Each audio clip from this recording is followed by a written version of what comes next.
என்ன பண்ணணும்னா government job வேணும்னா நீங்க நேரா கவர்மெண்ட் ஹாஸ்பிட்டல்ல போய் ஜாயின் பண்ணலாம்.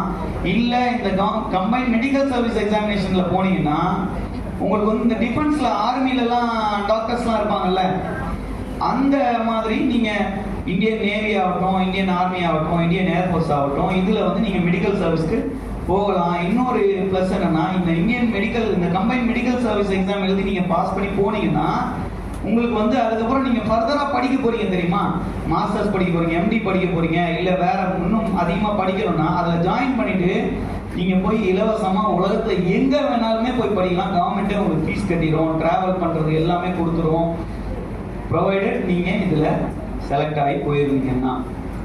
அதே மாதிரி கம்பைன் ஜியோ சயின்டிஸ்ட் எக்ஸாமினேஷன்ன்றதையும் கண்டக்ட் பண்றாங்க. ஸோ யூபிஎஸ்சின்ற பாடி வெறுமை இந்த ஒரே ஒரு எக்ஸாம் மட்டும் கண்டக்ட் பண்ணல, civil service examination IAS IPS மட்டும் அவங்க கண்டக்ட் பண்ணல, இவ்வளோ எக்ஸாம் அவங்க கண்டக்ட் பண்றாங்க. இதுல இந்த ஒரே ஒரு எக்ஸாம் மட்டும் 12th நீங்க கம்ப்ளீட் பண்ணீங்கனாலே போய் எழுதலாம். சரி, இந்த 12th கம்ப்ளீட் பண்ணி போனோன்னு நான் சொன்னேன் இல்லையா, அவங்க எவ்வளவு ரேங்க் தாண்டி வருவாங்க தெரியுமா? இங்க பாருங்க, சிப்பாய், நாசிக்கு, இந்த இத்தனை ஹவல்தார், இத்தனை ரேங்க் தாண்டி ஸ்ட்ரெயிட்டா இங்க வந்து உட்கார வைப்பாங்க அவங்கள. இங்க 12th முடிச்சு இந்த எக்ஸாம் எழுத பாருங்க, national defence academy and naval academy examination எழுதுனீங்கன்னா முதல்ல நீங்க போய் ஆர்மில ஜாயின் பண்ணீங்கன்னா சிப்பாயா தான் ஜாயின் பண்ணணும். ஆனா இந்த எக்ஸாம் முடிச்சு 12th முடிச்சுட்டு இந்த எக்ஸாம் எழுதிட்டு போனீங்கன்னா ஸ்ட்ரெயிட்டா இத்தனை ரேங்க் கிராஸ் பண்ணிடுவீங்க. கிட்டத்தட்ட 15-20 வருஷம் உங்களுக்கு ப்ரமோஷனு ஈஸியா ஒரே ஒரு எக்ஸாமினேஷன்ல கிடைச்சிடும். இதுக்கப்புறம் உங்களுக்கு இருக்கிறதெல்லாம் கேப்டனு, மேஜர், லெப்டினன்ட் கர்னல், பெரிய பெரிய பதவிகள் தான்.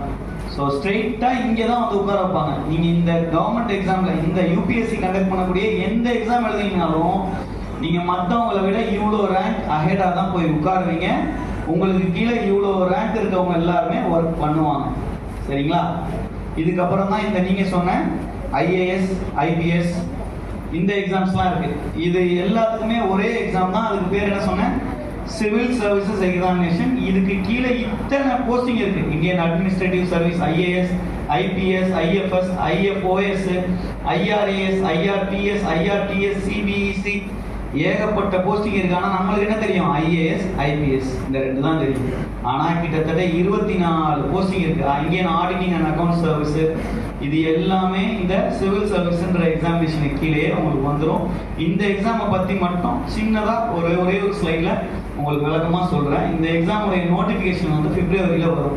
நோட்டிபிகேஷன்னா எக்ஸாமினேஷன் இப்ப கண்டக்ட் பண்ண போறோம் அப்படின்னு சொல்லி நோட்டீஸ் வந்து வெளியே விடுவாங்க. அந்த நோட்டீஸ் வந்து பிப்ரவரியில வரும். அதனுடைய முதன்மை எக்ஸாம் பிரிலிமினரி எக்ஸாமினேஷன் உங்களுக்கு வந்து ஜூன்ல நடத்துவாங்க. மெயின்ஸ் எக்ஸாமினேஷன் என்ன பண்ணுவாங்க? செப்டம்பர் அக்டோபர்ல நடத்துவாங்க. பிரிலிமினரியில கிளியர் பண்ணீங்கன்னா mains return examination September October நடத்துவாங்க. அதை தொடர்ந்து பிப்ரவரி மார்ச்ல மெயின்ஸ்ல கிளியர் பண்ணி ரிட்டன் எக்ஸாமினேஷன்ல கிளியர் பண்ணவங்கள இன்டர்வியூ கூப்பிடுவாங்க. இன்டர்வியூல செலக்ட் ஆனீங்கன்னா ஃபைனல் ரிசல்ட் வரும். வந்ததுக்கு அப்புறம் உங்களுக்கு அப்புறம் கவுன்சிலிங் வைப்பாங்க. கவுன்சிலிங்ல உங்களுடைய ரேங்க்கு தகுந்தபடி நீங்க இதுல எந்த ஜாப்னாலும் செலக்ட் பண்ணிக்கலாம். உங்களுடைய மார்க்ஸை பொறுத்து இதுல எல்லாமே நீங்க வந்து செலக்ட் பண்ணிக்கலாம். இது எல்லாத்துக்குமான ஒரே எக்ஸாமினேஷன் சிவில் சர்வீசஸ் எக்ஸாமினேஷன். சரிங்களா?